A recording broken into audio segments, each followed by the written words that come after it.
আসসালামু আলাইকুম বন্ধুরা, সবাই কেমন আছো? আশা করি সবাই ভালো আছো। আমার খুব শরীর অসুস্থ ছিল, সেই কারণে আমি ভিডিও দিতে পারিনি। আজকে আমি আবার একটা ভিডিও নিয়ে চলে এসেছি, সেটা হচ্ছে সিলেট মাছ কষা। তো আমার সাথে আপনারা বন্ধুত্ব হয়ে থাকুন, আমি সব একে একে বলে দেবো। প্রথমে কিছুই না, 1 কেজি আমি সিলেট মাছ নিয়েছিলাম। ভালো করে ধুয়ে ধায়ে পরিষ্কার করে নেব সুন্দরভাবে। তো এই দেখুন, এখানে আমি কড়াতে তেল নিয়ে নিয়েছি। যেহেতু এবারে মাছে আমি মশলা মেখে নেব, আর 5 মিনিট ধরে রেখে তারপরে আমি একে একে মাছগুলো দিয়ে দেব সুন্দর করে। এই দেখুন, এবারে আমি মাছে মশলা মাখানো স্টার্ট করছি। প্রথমে আমি নুন দিয়ে দিয়েছিলাম, ভালো করে ধুয়ে পরিষ্কার করে নিয়েছি।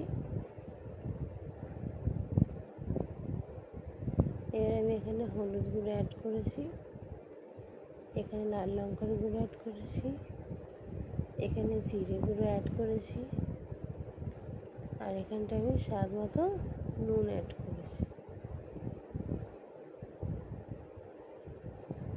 স্বাদ মতো নুন অ্যাড করেছি।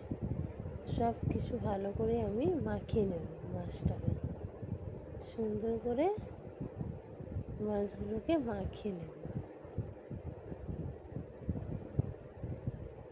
ভালো করে সুন্দর করে মাছগুলোকে মশলায় মিশিয়ে নিলাম। এবারে 5 মিনিট ধরে স্টে করে নেব।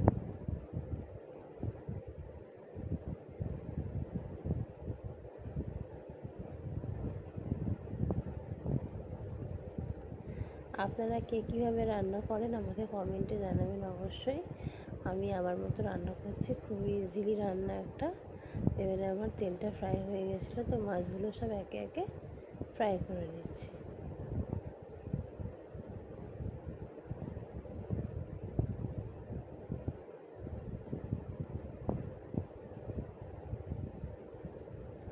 সুন্দরভাবে মাছটা ফ্রাই হচ্ছে আমার। এবার উল্টে পাল্টে লাল করে, অল্প অল্প করে লাল করে ভেজে তুলে নেব।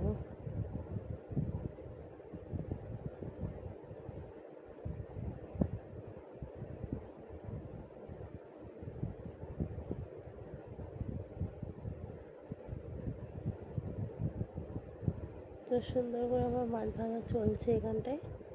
আর এখানটায় কিছু মশলাগুলো রেডি করে নেব। এই দেখুন, মাশাআল্লাহ আমার মাছটা অনেকটাই লাল লাল হয়ে গেছে। তো তুলে নিয়েছিলাম। পরের মাছগুলো সব ওই তেলেই আমি দিচ্ছি, কিন্তু একটু এক্সট্রা তেল আমার লাগেনি, কেন যেহেতু সিলেট মাছ থেকে একটু তেল বেরোয়। তো মশলার জন্য রেডি করছি পেঁয়াজ আর 2টো কাঁচা লঙ্কা আর নিয়েছি। পেঁয়াজ কাঁচা লঙ্কাটা বেটে নিয়েছিলাম। এবারে আদা রসুন আর ধনে পাতাটা বেটে নেব। এবারে আমার তেলটা গরম হয়ে গেছে, আর প্রথমে দিয়ে দিয়েছিলাম পেঁয়াজ আর কাঁচা লঙ্কা বাটা। এই দেখুন, একটু লাল লাল হয়ে গেলেই আমি এখানটায় আদা রসুন বাটাটাও দিয়ে দিলাম। আমি কিন্তু এখানে একটু জল অ্যাড করছি না, এবার আমি একটু জল অ্যাড করব, যেইগুলো আমার পেয়ালাতে মানে বাটিতে লাগানো আছে। মশলা কষাটা কিন্তু 10 থেকে 20 মিনিট করতে হবে। আর এখানে টমেটো কুচি করে রেখেছিলাম, সেটাও আমি দিয়ে দিলাম একে একে।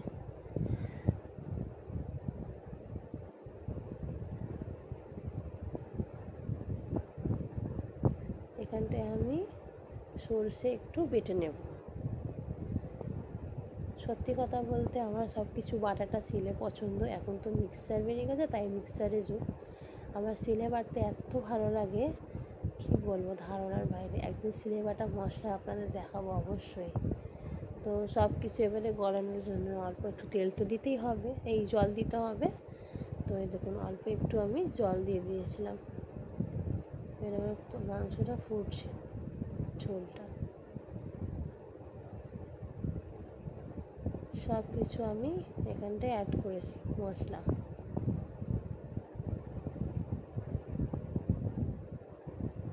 মশলা অ্যাড করার পর আমার এখানটায় মশলা কষা হচ্ছে। এবারে অনেকটা জল দিয়ে এবারে ঢাকা দিয়ে রেখে দেব। 5-10 মিনিট ফুটলেই আমি দেখুন অনেকটা জল দিয়েছি, জলটা অনেক ফুটেছে 5-10 মিনিট। তারপর আমি এখানে মাছগুলো সব একে একে দিয়ে দেব। এটা হয়ে গেল মাছের ঝোল। কিন্তু আমি এখানটায় মাছ কষাটা রাঁধতে গেছিলাম, ওটা হয়ে গেছে মাছের ঝোল। এবার সব মাছগুলো একে একে দিয়ে দেব। খুবই সুন্দর একটা ইজিলি রেসিপি, আপনারা অবশ্যই ট্রাই করবেন। আর কিছু বুঝতে না পারলে আমাকে কমেন্টে অবশ্যই জানাবেন, আমি সব বলে দেবো একে একে। আমার থেকে কিছু ভিডিও বানাতে গিয়ে ভুল কথা বেরিয়ে থাকলেও বা কিছুও, তো আমাকে ক্ষমা করে দিও।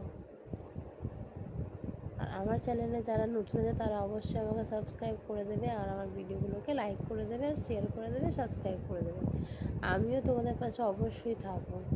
তো যে মাছগুলো ফ্রাই করেছিলাম সেটা একে একে সব দিয়ে দিচ্ছি, দেখছেন, সব দিয়ে দিচ্ছি।